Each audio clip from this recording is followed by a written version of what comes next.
Perspectiva se emite en vivo. De lunes a viernes de 7 a 12 horas en Radio Mundo 1170 AM de Montevideo y sus plataformas digitales. ¿Cómo reactivar el turismo, uno de los sectores más golpeados por la pandemia de COVID-19? La unidad temática del Frente Amplio presentó la semana pasada un documento con varias alternativas. En ese informe se manifiesta el interés de aportar a un ámbito de trabajo amplio para establecer propuestas de gobierno, partidos políticos, empresarios, trabajadores, academia y sociedad civil como forma de lograr que las empresas y los empleados de este rubro salgan adelante. ¿Cuáles son las ideas? ¿Qué posibilidades de avanzar, de intercambiar con las autoridades existen? Vamos a conversar a partir de este momento con Benjamín Liberov, ex subsecretario de Turismo, que además tiene su experiencia en el sector privado. Durante 20 años fue socio director en la agencia SUR. Liberov, buen día, gracias por acompañarnos. Buenos días, Emiliano, a ti, a la audiencia, Romina.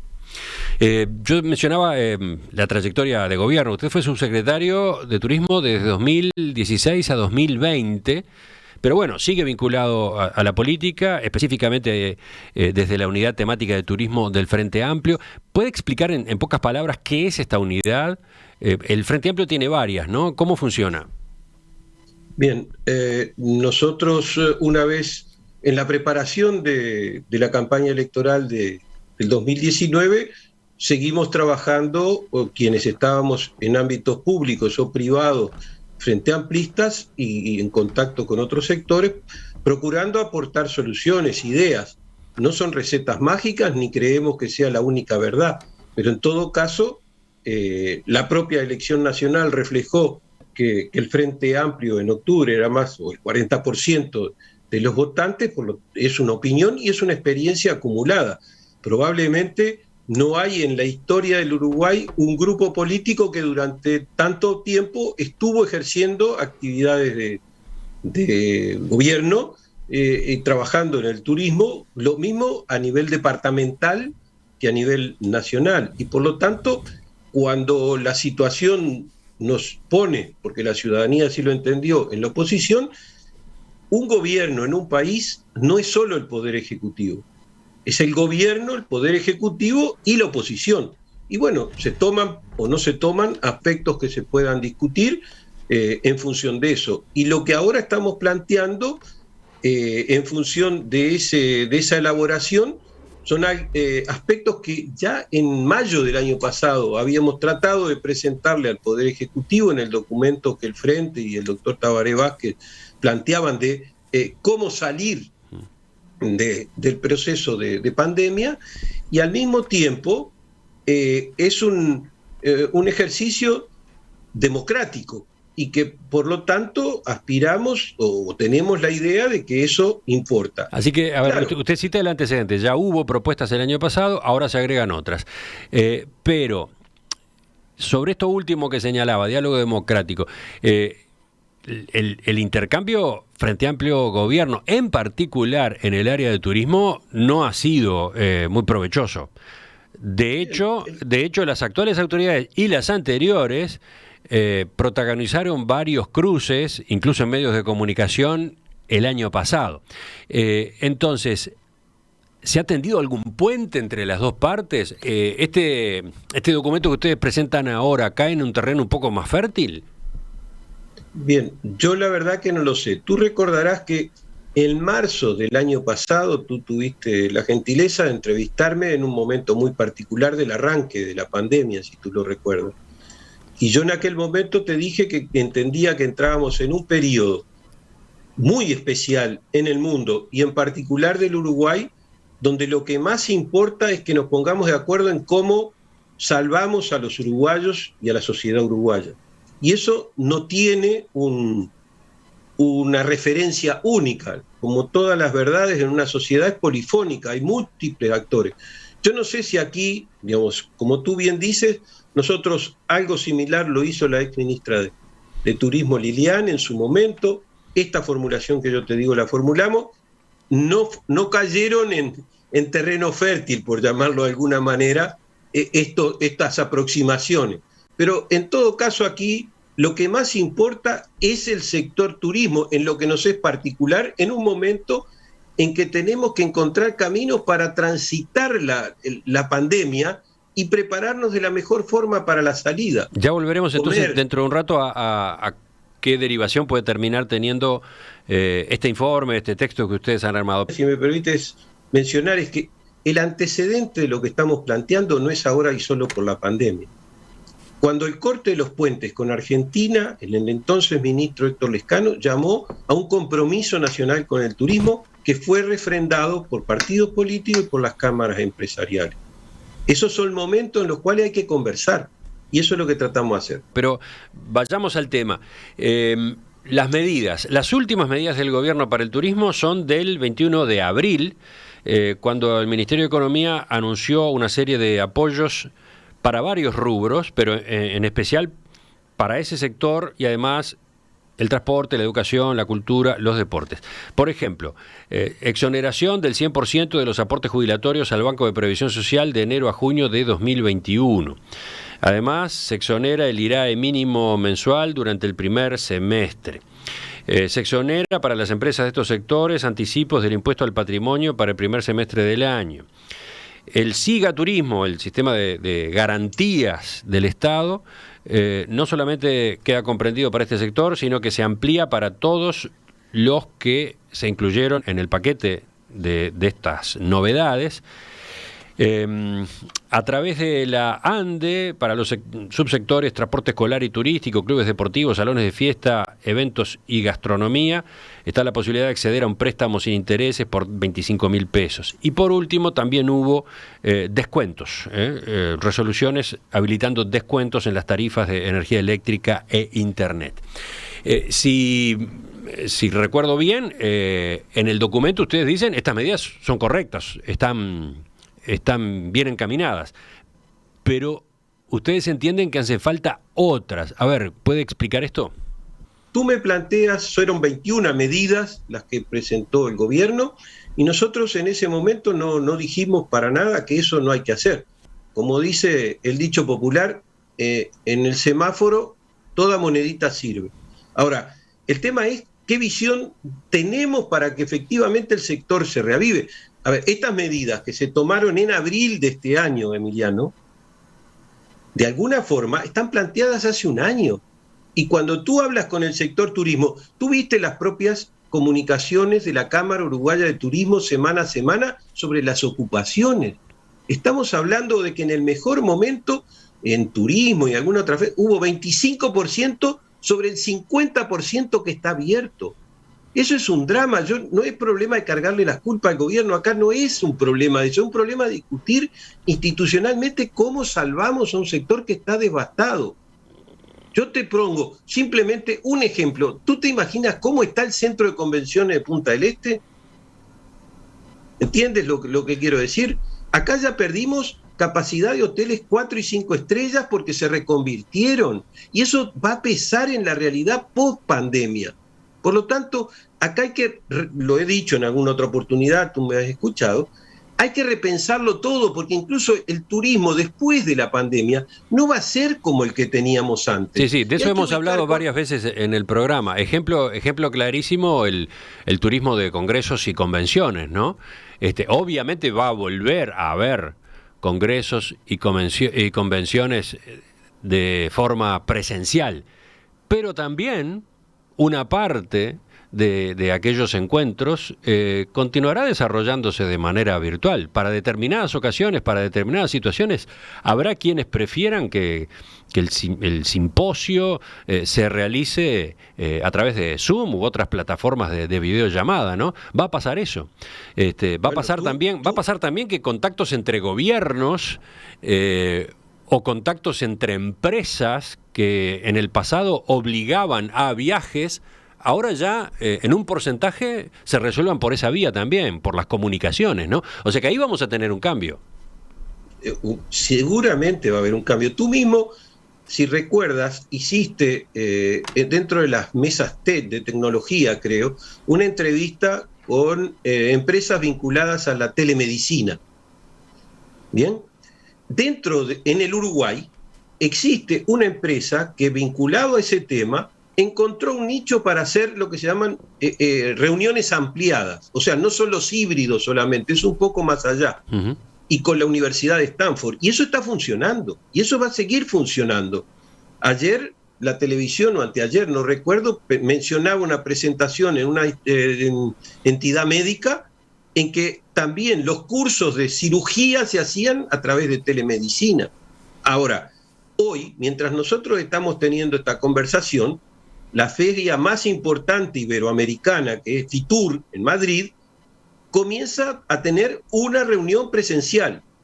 Y eso tiene que ver con que Europa, en estos momentos en particular, está tratando de ver qué caminos salvan la temporada de verano de ellos, que es contraria a la nuestra. Uh-huh. Entonces, hay que aprender de eso, mirar eso y ver qué es lo que va a poder pasar. Porque hoy usaré, si me permites, el término burbuja, que es lo que de alguna manera estamos usando.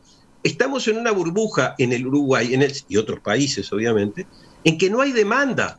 Por lo tanto, el tema de los precios y la competitividad no está arriba de la mesa siquiera. Uh-huh. Pero cuando tengamos que mirar la apertura, junto con lo sanitario, va a haber que ver lo de la competitividad y, por lo tanto, la devolución del IVA a los turistas, que ahora está, el decreto no está vigente, hay que tener prevista cómo va a ser y hay que hacer estudios. Y el mercado al cual nos vamos a dirigir, suponiendo que se abren fronteras, después podemos hablar de cómo planteamos abrir la frontera, también hay que discutirlo, Emiliano. Y la oferta, no necesariamente el sol y playa, que para nosotros es prácticamente el 50% de los ingresos, ingresos que no hemos tenido y que se aproximaron en el 2019 a 1.700 millones y fueron máximos 2.200, eso no le ingresa a las arcas nacionales y por lo tanto el turismo interno tiene un gran rol, enorme rol, y por suerte se habían venido desarrollando determinadas medidas antes para poder enfrentar lo poco que en estos momentos tenemos, pero eso no cubre el ingreso de divisas. Y estamos hablando de 100.000 puestos de trabajo, Emiliano.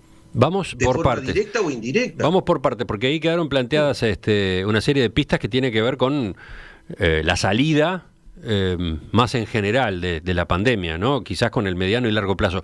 Veamos en primer lugar qué es lo que ustedes están planteando para el corto plazo, para ahora, para estos meses. ¿Qué otro tipo de instrumentos se podrían utilizar? Bien, la primera cosa que creemos todos, y tú lo recalcas permanentemente, lo primero que tenemos que hacer es ayudar a detener los contagios. Sin esa situación y sin avanzar de ese punto de vista, no hay futuro previsible. Pero en mayo del 2020 planteábamos 3 escenarios. Ahora podemos acotarlos un poco más en función de la vacunación, ¿cierto? En aquel momento no estaba dado. Entonces, una de las primeras cosas que tenemos que ver es, dentro de un par de meses, los mayores de 70 años vamos a estar vacunados en un porcentaje del 70 o superior, ojalá superior, ¿verdad? Bueno, durante todo este año no éramos público objetivo porque estamos retraídos y con la menor cantidad de contacto. Entonces, hay que pensar de qué manera este sector podemos volver a ser público objetivo para propuestas. Y hay que avanzar en las propuestas. Ese es uno de los temas. Yo creo que en muchos aspectos hemos perdido, desgraciadamente, un lapso importante para reformular las propuestas, avanzar en nuevas propuestas turísticas internamente para poder aprovechar más y mejor el turismo interno. Y eso tenía que ver con capacitaciones, tenía que ver con estudios por lugar, tenía que ver con efectivamente preparar sanitariamente de la mejor forma. Y para preparar sanitariamente de la mejor forma hay 2 aspectos. Uno, los recursos humanos y la otra, la infraestructura. Hay muchos lugares en los cuales físicamente se han hecho ya, por suerte, algunas modificaciones para poder ir, porque la realidad va a indicar de que hay que reducir las formas de contacto independiente de que estemos vacunados, porque tampoco las vacunas dan el 100%, ¿verdad? Uh-huh. Ese es un tema. El segundo, suponiendo que se va a abrir de alguna manera. Bien, ¿cuál es el principal problema que a todos se nos ocurre que va a ser el más determinante? El constatar que el que viene no es un factor de contagio. Si eso es así, yo he escuchado incluso en estos días que por suerte la tecnología uruguaya de Coronavirus o Corona UI está preparando la plataforma para interconexiones con propuestas internacionales de PCR, de contactos, etcétera. Sí, Ahora, sí, porque hay varios modelos ya de eso que se está denominando pasaporte sanitario, ¿no? Y Uruguay ya estaría en condiciones de que sus bases de datos engancharan, coordinaran, se comunicaran con esos sistemas, ¿no? correcto. Ahora bien, en el Uruguay, tengo entendido, no lo sé, me muevo con los elementos públicos, de que la vacuna Sputnik todavía no ha presentado requerimientos en el Uruguay o no ha presentado antecedentes para que sea validada. La vacuna Sputnik es la que están utilizando fundamentalmente en la Argentina para vacunar a sus conciudadanos. La persona que venga con esa vacuna, ¿la vamos a aceptar? Porque en Uruguay normalmente los certificados valen en la medida que hay aceptación internacional, hay verificación de la expedición, etcétera. Y si alguien está vacunado con una vacuna que no es en el Uruguay todavía reconocida, va a poder ingresar y es nuestro principal mercado.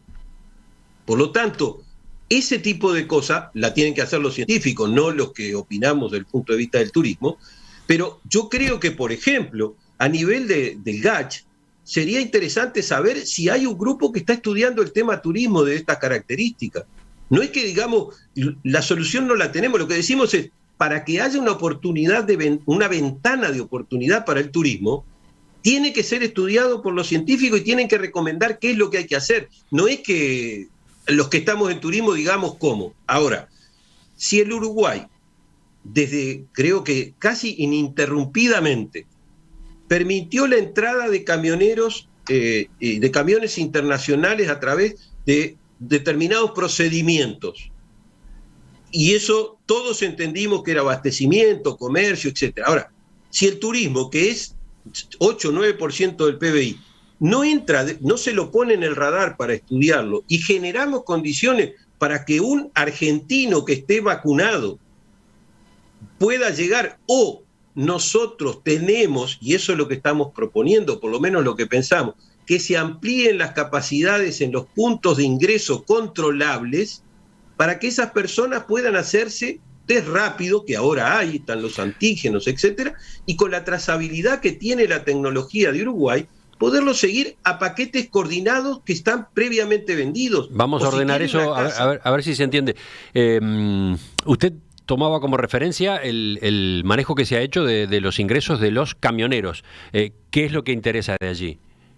Y bueno, que en la frontera, en Río Negro en particular, en Fray Ventos, hay una instalación de equipos, de infraestructura y personal humano que está en condiciones de controlar lo que ingresa. También hay en el aeropuerto de Carrasco. Ahora, tú fíjate cuál es la situación. ¿Tú sabes cuántos vuelos tenemos en el Uruguay hoy en relación con el 13 de marzo del 2020? Está llegando a lo sumo entre el 8 y el 10%.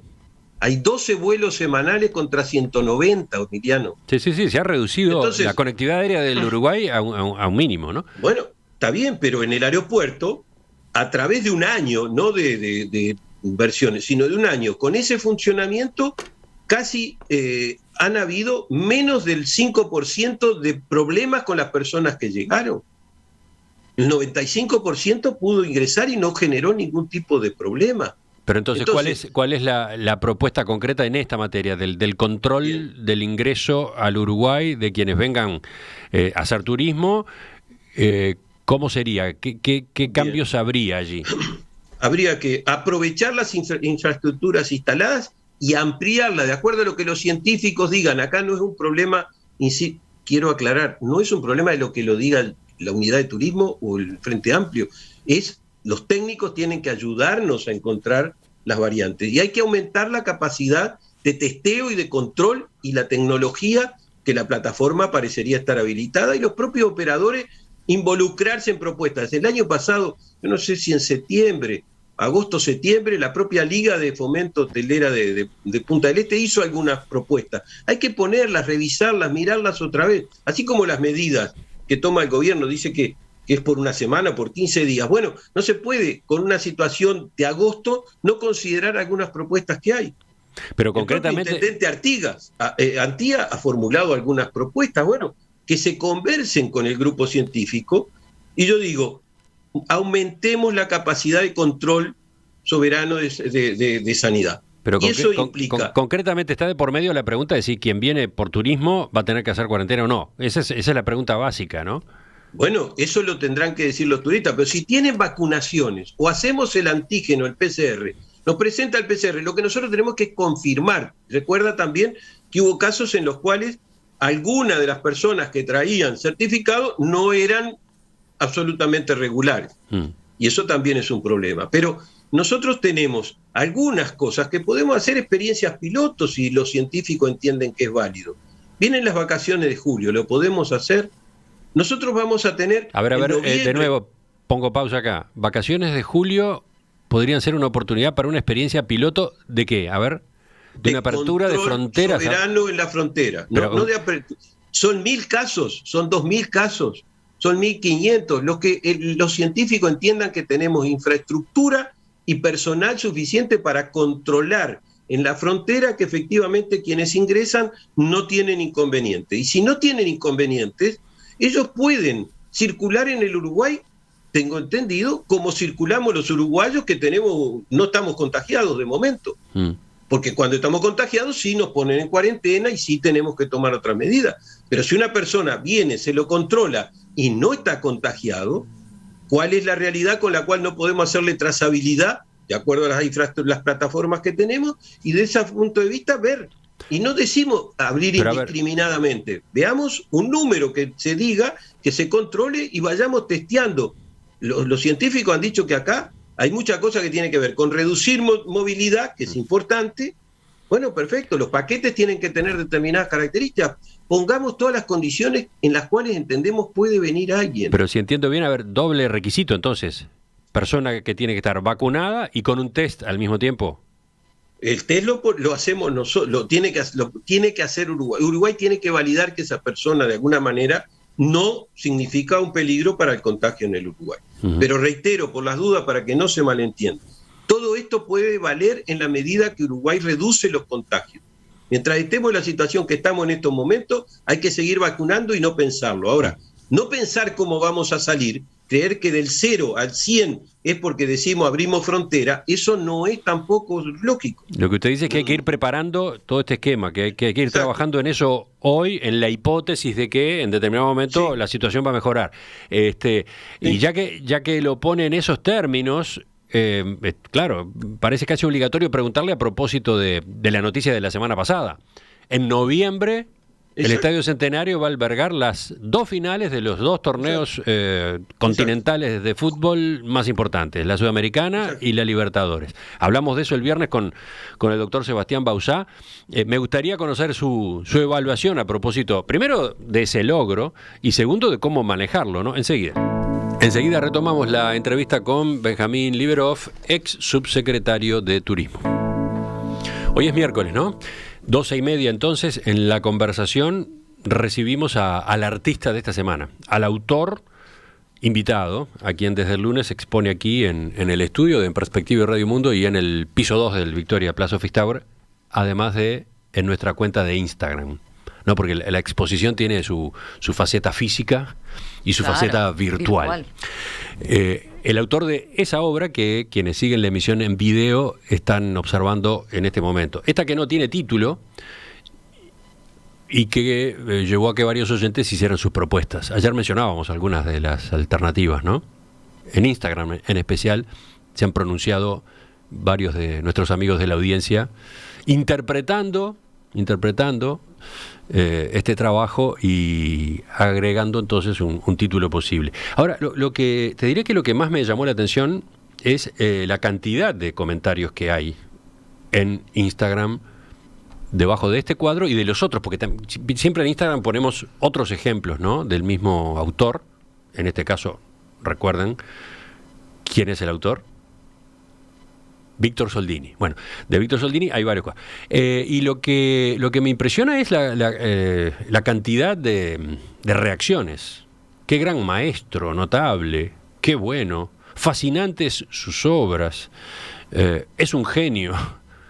Le llamaría, ¿qué? Preciosa propuesta, tremendo. Mira, yo no había visto esto hasta ahora en muchos los artistas aplausos. invitados. Sí. Supongo que tiene su propia hinchada, Víctor, pero además, bueno, generó respuestas muy entusiastas. ¿Quieren saber más a propósito de este artista? Este artista que viene del interior del país, ¿no? Nació en Minas en el año 1966, es docente, además de desarrollar esta otra vocación por las artes plásticas. Ha expuesto fuera de nuestro país, estudia en el Instituto de Profesores Artigas. ¿Quieren saber más sobre él? Bueno, la oportunidad es dentro de un rato, dentro de 4 horas exactamente, en la charla esta con Fernando Medina, que ya es toda una tradición. ¿Cómo reactivar el turismo? Uno de los sectores más golpeados por la pandemia. Desde la unidad temática del Frente Amplio especializada en este rubro se ha presentado en estos días un documento con varias alternativas. De ellas estamos conversando esta mañana con Benjamín Liberov, ex subsecretario de Turismo, ocupó ese cargo de 2016 a 2020.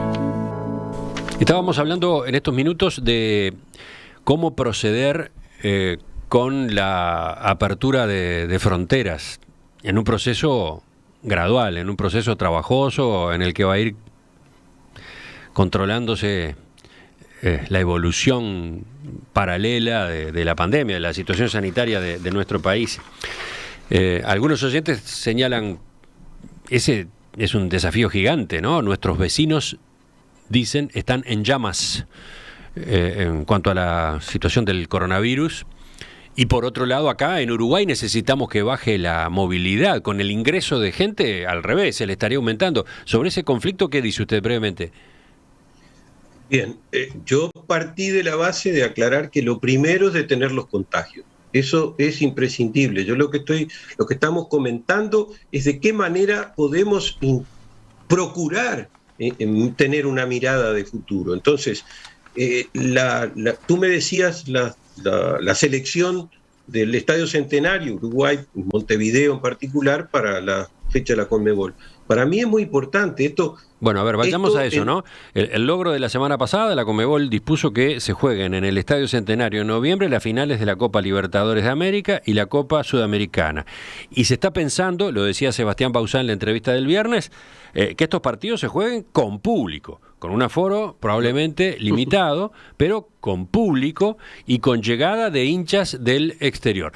Cuando realizamos este reportaje el viernes, había varios oyentes alarmados, que no podían entender cómo se estuviera pensando en algo así, cuando en este momento tenemos los problemas que tenemos con la pandemia, con la cantidad de muertos diarios que nos pegan y nos obviamente nos duelen a todos, con esa meseta en la que nos hemos estabilizado, pero que es una meseta alta y al mismo tiempo frágil.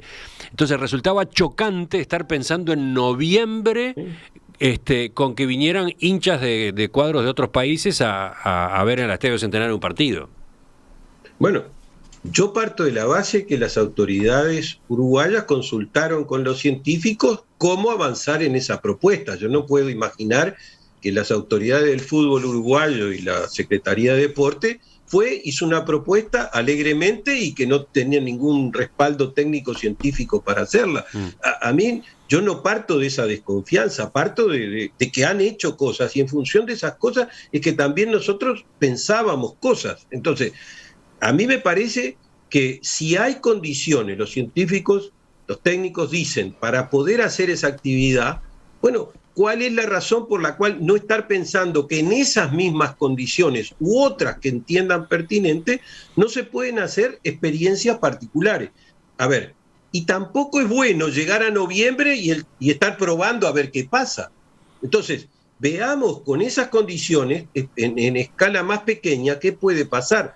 Hablaban, yo no sé, los equipos que van a venir a participar de esas dos actividades deben de comprender, con los periodistas y con técnicos, 2.500, 3.000 personas. No estoy hablando de los turistas o los hinchas. Bueno, quiere decir que hay que preparar condiciones técnicas en los aeropuertos, en el puerto, para poder controlar eso. A ver, por suerte ha habido una iniciativa que ha puesto arriba de la mesa ese tema y no venía exactamente del de turismo. Ahora, del punto de vista de turismo, bueno, cuando se planteaba la iniciativa del Mundial 2030, era en la dirección de posicionar al Uruguay. Yo creo que lo que se hizo en esa dirección, a las actuales autoridades del deporte, les ha permitido posicionar sobre un estándar que ya teníamos sobre la mesa. Incluso le escuché a Bauzá hablar de que con el apoyo de la Federación Internacional de Natación ya se piensa en una actividad para el 2023. Me parece que eso es lo correcto, hay que aprovechar. Bueno, porque hablemos de eso. Hablemos de eso. Por el conjunto de estas dos finales, en el mes de noviembre, decía el doctor Bauzá, habrá un ingreso para el país de unos 25 millones de dólares, de acuerdo a la experiencia previa de lo que pasa con este tipo de partidos. Allí habrá, por lo tanto, una dinamización de la gastronomía, el comercio, la hotelería, el transporte. Mi pregunta es puntualmente, esa es una, esta es una resolución, este es un hito importante en este proceso de recuperación del turismo, ¿no? Es muy importante, porque tú estás hablando de lo que dejaría por la llegada. De todas maneras, hay un valor que es lo que va a aportar para el mejoramiento del Centenario y otras instalaciones, o sea que eso también es parte del ingreso. Pero además es el valor del posicionamiento, poder decir que en Uruguay se tienen las condiciones para poder generar una actividad deportiva de esa magnitud, es porque efectivamente Uruguay tiene infraestructura para recibir otras personas en condiciones sanas. Es una enorme oportunidad, efectivamente, de posicionamiento de Uruguay, ahora, también para el 2030. Decía el doctor Bauzá que ese episodio importante, obviamente de una importancia que hasta ahora no registra antecedentes cercanos, que el Centenario sea el escenario para dos finales de ese porte, de todos modos tiene un contexto, ¿no? Uruguay ya consiguió que se desarrollaran acá varios torneos deportivos internacionales, ¿sí?, que también le han ido dando aire al sector turístico, no solo en Montevideo, sino también en el interior. Y eso porque desde marzo del año pasado se está trabajando para que Uruguay sea hub deportivo en la región. Se lo pregunto porque da la impresión de que acá hay una línea de trabajo que va en favor del turismo, ¿no? Quizás todavía no de un gran volumen, pero que está provocando ya impactos positivos, ¿no? Sin ninguna duda. Ahora, fíjate, a mí lo que me llama la atención es que se diga que se está trabajando desde marzo del año pasado. Yo acepto que esa es una línea de actuación y acepto que están trabajando seriamente. Ahora, cuando el Uruguay empezó a plantear, recuerda tú, el Campeonato Mundial del 2030, también iba esa dirección. Incluso esas actividades que tú me estás mencionando es porque se construyeron en el interior del Uruguay un conjunto de infraestructuras que han sido capaces de recibir esas propuestas. Y lo del rugby y el charrúa no empezó en marzo del año pasado, que yo sepa. Y cuando se fue al Mundial y el equipo de rugby de Uruguay trabajó seriamente, la Federación de Rugby, la Asociación de Rugby del Uruguay, y se clasificó por 2 mundiales consecutivos, y se han traído experiencias internacionales, nosotros trabajábamos con esas federaciones y con todas, la Secretaría del Deporte y también el Ministerio de Turismo, porque era una línea internacional, y esas son actuaciones que tiene que hacer el país, independiente de qué gobierno tengamos, nos tenemos que poner de acuerdo. Generar las condiciones para un Mundial 2030 no es un problema de una administración de gobierno, es fundamentalmente trabajar en esa dirección. Si después somos o no somos, no sé, pero el posicionamiento de Uruguay con su candidatura 2030, el tener trabajo permanente con otras federaciones, le dio a la Federación Uruguaya en un momento que había sido muy duramente cuestionada, porque la Asociación de Fútbol del Uruguay fue muy duramente cuestionada en el marco de una realidad de la FIFA y la Conmebol compleja, eso le dio al Uruguay. Ahora, cuando van a venir estas delegaciones, el sector gastronómico, el sector de transporte, los sectores de los guías, el sector también de la sanidad, va a tener que tener una preparación, que eso se está haciendo ahora, supongo yo. Lo que nosotros en todo caso estamos diciendo es, esta es una actividad en la cual efectivamente importa que estén todos los sectores sociales, que los sindicatos participen, porque las personas que dan los servicios son seres humanos que tienen que efectivamente, tienen asociaciones, pueden contribuir, lo tenemos que ver como una causa nacional. De alguna forma esto, si tú me permites, no sé si el símil es igual, pero vale tanto como la ronda Uruguay del GATT que hizo Enrique Iglesias en 1986, creo que fue 87. Es un factor de posicionamiento internacional. Cuando se desarrolló acá. Usted se refiere a cuando se logró que se desarrollara acá en Uruguay, en Punta del Este concretamente, exacto, una reunión del GATT, una reunión del GATT, que fue muy significativa, ¿no? Y que posicionó a Uruguay como sede de ese tipo de eventos multinacionales. Exacto. Y después fue la demostración con la Asamblea General del BID, cuando se hizo en el nuevo edificio del Sodre, combinado con otras infraestructuras alrededor, y se terminó la torre ejecutiva. O sea, son actividades que concentran el interés para todo el país. Y eso es lo que de alguna manera nosotros queríamos rescatar cuando estamos planteando esto. No son soluciones mágicas, esto no es porque hay gente inteligente de un lado y son del otro lado son todos tontos. No, al contrario, lo que decimos es que tenemos que ayudarnos por el periodo histórico en que estamos a poder salir adelante con cosas como esta. Y yo digo, fíjate, nosotros teníamos promoción internacional, un monto de alrededor de $9 millones al año en los años últimos de la administración. De eso, en el 2020, se puede usar menos del 50%. El otro 50%, nosotros lo que decimos es sentémonos con el sector y veamos cómo podemos ayudar a salvar al sector. El Banco Interamericano de Desarrollo tiene firmado con el Uruguay un programa con un formato CLIP, que se llama, por unos 22 millones de dólares, de los cuales se usaron 9. El Banco Interamericano de Desarrollo en toda América Latina ha desarrollado estrategias rápidas de poder distribuir ingresos y actividad para la reconversión de la oferta turística, y por lo tanto acá en el Uruguay también se podría haber hecho de esa manera en todo este año. Bueno, está bien, olvidémoslo del año pasado, ganemos tiempo ahora, pero del punto de vista de las infraestructuras que tiene gastronómicas el Uruguay. Tú has entrevistado, Romina hace unos días entrevistó a gastrónomos jóvenes uruguayos, y nosotros tenemos necesidad de mejorar la calidad de la comida de las propias ollas que se están brindando, más posibilidades. Esos sectores y esas infraestructuras podrían jugar un rol. Yo no estoy diciendo exactamente cómo, pero se podrían, porque el personal de esos lugares está en un 70%, está en seguro de paro, por lo tanto igual del bolsillo de todos los uruguayos sale el seguro de paro. Encontremos con insumos del INDA y con las posibilidades que en algunos lugares dan las intendencias y también otras organizaciones, que ese sector produzca comida y que las ollas populares o solidarias, o como quieran llamar, sean más eficientes y distribuyan la comida que se prepara en usinas de comida, que son las infraestructuras gastronómicas. Pausa acá de vuelta para que se entienda.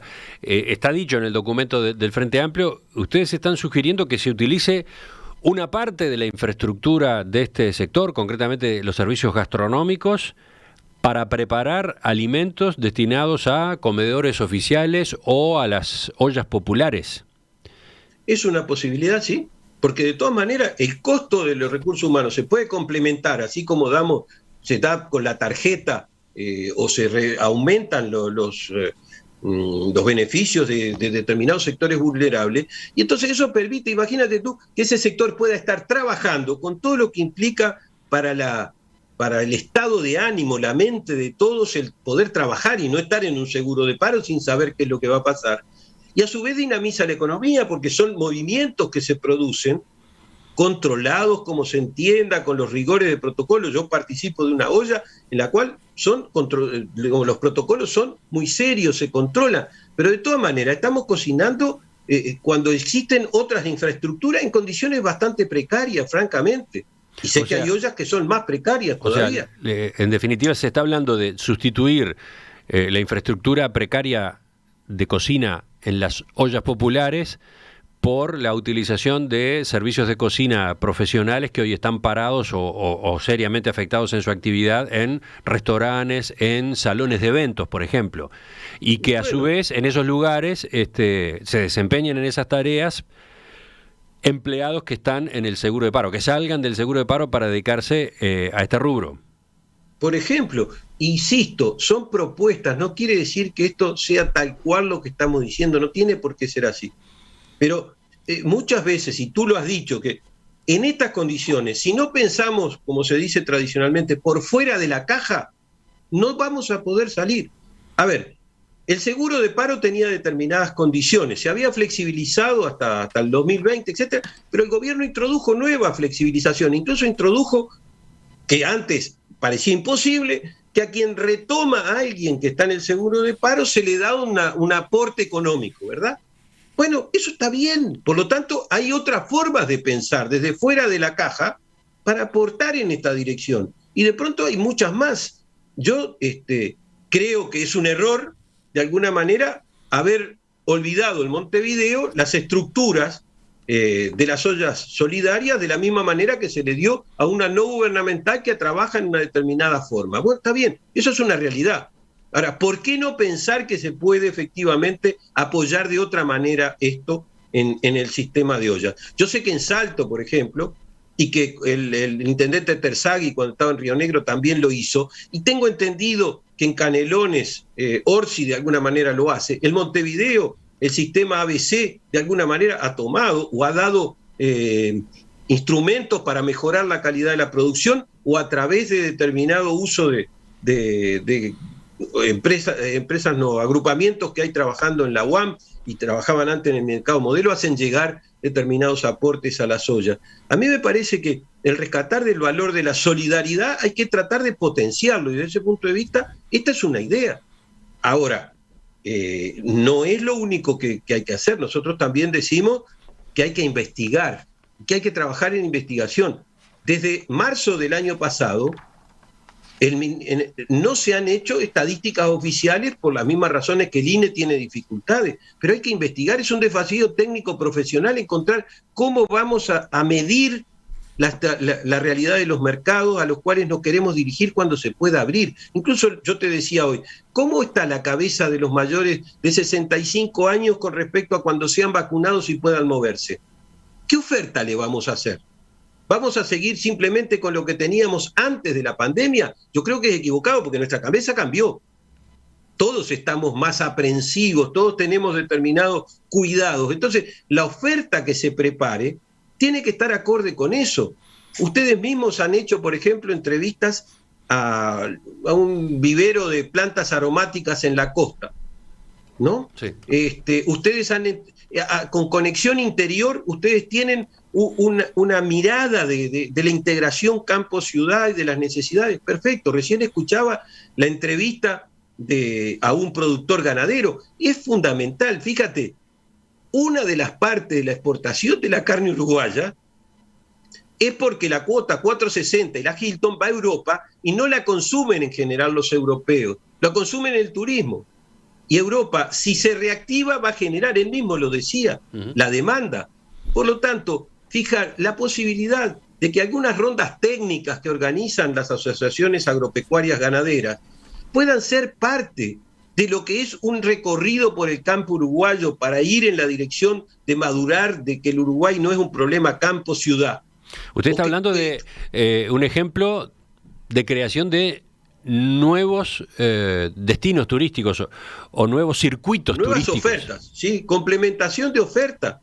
Y efectivamente, ¿cuántos de los circuitos turísticos comprenden ir a línea y que le muestren el museo a campo abierto que solo hay en Inglaterra y en Uruguay para ver cómo se desarrolló el sembrado en Uruguay con diferentes técnicas a través del tiempo? Esa es toda una atracción posible en el caso de la estanzuela, ¿no? En la estación exactamente. Pero de línea en Colonia. pero también fue el acuerdo del Ministerio de Ganadería, Agricultura y Pesca con la sociedad de Hereford para pensar cómo sería el ganado al año 2030 en función de enriquecimiento de esa carne, de mejora de las condiciones para la exportación y para la producción en mejores condiciones. Y hay otros, recién, ayer creo que ustedes entrevistaban o algo con relación al tema de las nuevas tecnologías y el afinamiento de las lanas en el Uruguay. Yo recuerdo que cuando estaba el ministro Fernando Lorenzo, haber creado un grupo especial para ver cuáles eran las condiciones o las necesidades que tenía la producción lanera del Uruguay para producir un cambio cualitativo en la producción de eso y de la colocación a nivel internacional. Entonces, esas cosas, mostrarlas, también forma parte de lo que el turismo puede incorporar en un momento en que la tendencia hacia los espacios rurales y naturaleza va a cobrar fuerza. En el Uruguay, por mucho tiempo, no va a cambiar el perfil de ingreso de dinero en la actividad turística, pero sí va a mostrar que el Uruguay camina en los objetivos de cumplimiento del desarrollo sustentable de Naciones Unidas, combinado con el turismo, y eso hay que prepararlo. Sé que en Punta del Este hay una empresa que contrataron, creo, argentina-uruguaya, para mirar hacia adelante. Ahora, desde el año 2006, el Ministerio de Industria y Energía, el Ministerio de Turismo, estuvimos trabajando en qué perfil tendría Uruguay hacia el año 2030, perdón.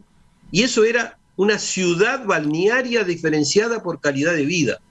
Y la marca Uruguay Natural, que debería estar asociada a las actividades de la Conmebol y el Mundial, no es un problema de naturaleza, de cuidar la naturaleza, que sí lo es por una necesidad obvia.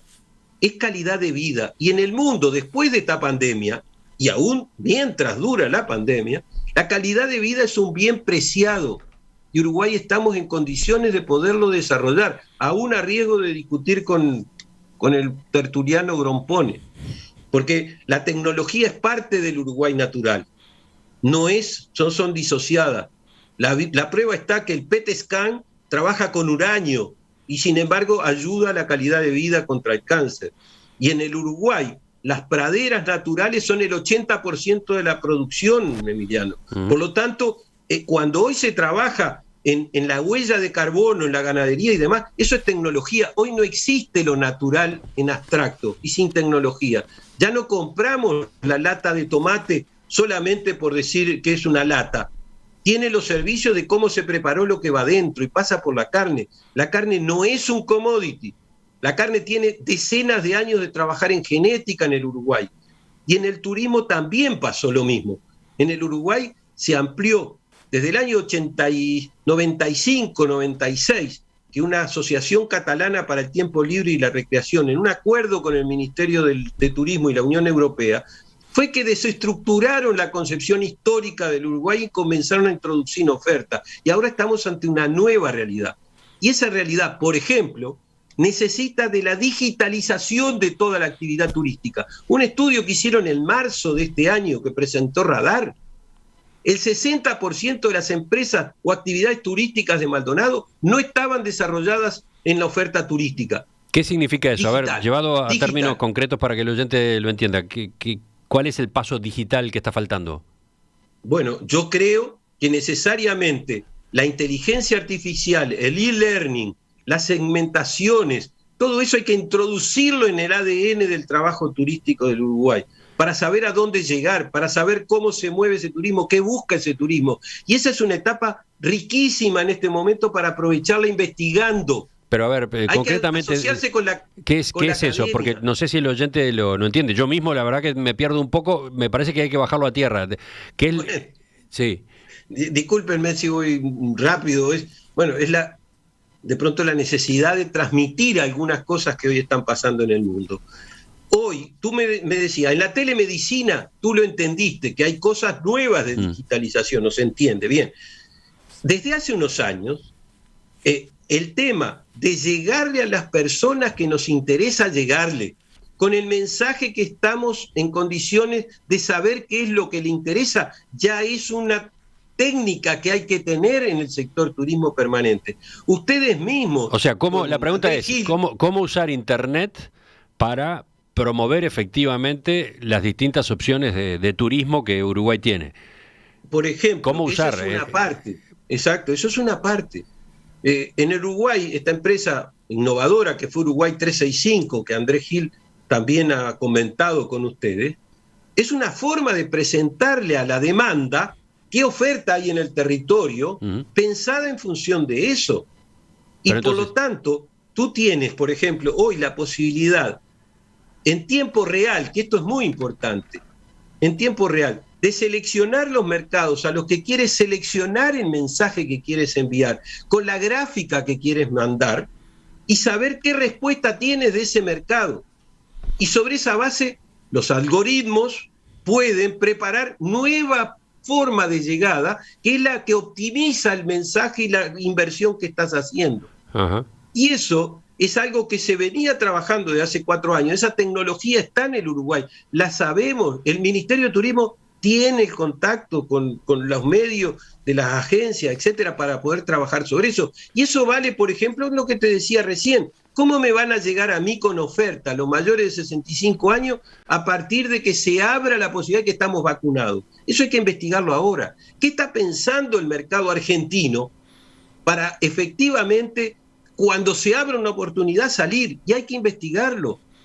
Suponte que eso que se dijo en forma genérica y que nosotros veníamos trabajando del año 2010 sobre qué argentinos están pensando en venir a vivir en el Uruguay, y eso tenía una cifra del 12% de capital federal.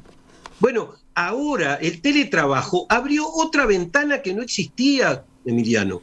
El poder efectivamente tener destinos donde se pueda estar trabajando, teletrabajo, y estar residiendo en otro lugar. Lo está promoviendo todas las islas, Canarias, Madeira, en el Caribe, están ofertando eso, y nosotros tenemos en Uruguay, en Colonia, en Montevideo, en las termas, en el este, oportunidades de hacer eso, pero hay que investigarlo. Sí, hay que estar trabajando. Ese rubro ha empezado a desarrollarse, ¿no? Ya hay establecimientos hoteleros en Uruguay que están ofreciendo esa alternativa, ¿no?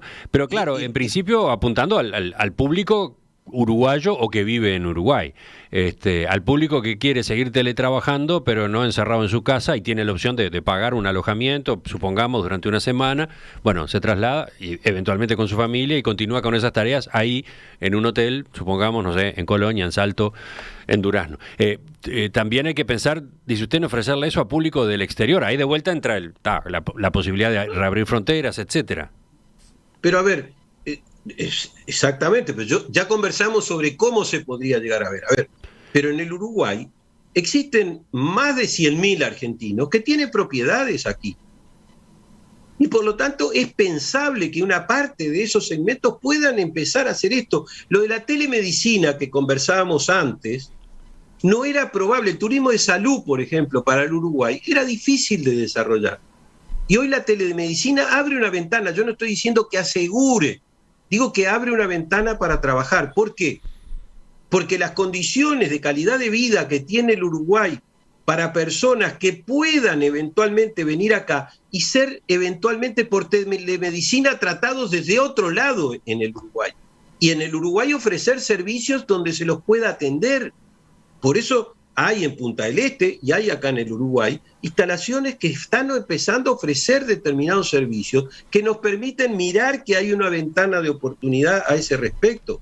Esta lista, sí, se nos termina el tiempo, pero me queda esta pregunta concretamente. Esta lista de observaciones, de iniciativas, de propuestas que usted expone y que surgen de esta unidad temática de turismo del Frente Amplio, sirven sin duda para pensar cómo encarar el corto plazo y sobre todo el mediano y largo plazo de la recuperación del turismo en Uruguay. No sé si el Ministerio y el Poder Ejecutivo no las están considerando ya, ¿no? Capaz que en varias de estas áreas existen líneas de trabajo. Bueno, el a veces sentarnos alrededor de una mesa y saber qué estamos haciendo ya es un paso adelante para salvar a toda la sociedad. O sea, por lo tanto, no aspira a decir hay que hacer esto. No estamos dando una receta, lo que estamos diciendo es, hay gente que también piensa, que no es del Poder Ejecutivo. En el Uruguay hay gente que piensa. Y si entendemos que lo que tenemos que salvar a la sociedad uruguaya hoy por hoy, y creo que en eso coincidimos, lo que hay que hacer es tratar de tener opiniones. A ver, no todos los integrantes del GACH son de la oposición, ni todos son del gobierno. Y sin embargo se optó por una solución que tiene racionalidad. Lo mismo pasa, lo que estamos diciendo es en este sector. A ver, el acuerdo con el Banco República, existía un acuerdo para préstamos beneficiados para proyectos de turismo. Existía, no se aplicó y se esperó un año para aplicar ahora con el SIGA determinadas cosas. O sea, ¿por qué no utilizar cosas que estaban? El proyecto que yo conversé con ustedes también de región centro del país, para aprovechar el establecimiento de 3.500 personas trabajando en UPM, aprovechar la región de los lagos del Uruguay para generar una infraestructura que nos deje después para el turismo, eso es algo que está, puede no aplicarse como en aquel momento, porque no, la condición de la pandemia obviamente no es la misma. Sin embargo, en Paso de los Toros se ha avanzado en la construcción de un hotel que está ya toda la infraestructura montada y están terminando internamente, porque están previendo o analizando cómo va a funcionar en relación con los técnicos que vienen a UPM. En Rincón del Bonete se podría haber desarrollado infraestructura. Esto es derramar dinero en el territorio para dar mano de obra, dar trabajo y mejorar la calidad de vida en un momento que es muy dramático. En definitiva, volvemos al comienzo. Acá la clave es el diálogo, ¿no? Acá la clave es que haya o no comunicación entre la oposición y en este caso quienes encabezaron la cartera de turismo hasta el comienzo del 2020 y quienes llevan hoy las riendas de esa cartera en el gobierno del presidente de la calle Pou. La clave está en qué posibilidades hay de intercambio, en cómo se logra que ocurra en esta materia lo que ocurrió entre el presidente de la calle Pou y Carolina Cose, por ejemplo, que ha permitido que se lograran algunos acuerdos, algunas coincidencias y algunos trabajos en conjunto. No, está bien, pero para el tango se necesitan dos para bailarlo, eso es cierto. Bueno, dejamos entonces el tema abierto. A partir de este documento y de estas inquietudes lo retomamos con otras voces en cualquier momento. ¿Cómo no? Pero una cosa es muy importante, Emiliano. El sector turismo está devastado y hay que entender que está devastado y tratar de salvarlo, porque si no lo salvamos, después no va a haber posibilidades de recuperar el sector turismo rápidamente. Estamos perdiendo capacidades y eso es lo peor que nos puede pasar. Entonces, eso nos convoca a todos, no hay remedio, nos guste o no nos guste, pero eso es una realidad. Benjamín Liberoff, gracias por acompañarnos esta mañana, hasta la próxima. Gracias a ti. Ya seguimos en la mañana de En Perspectiva, viene la tertulia.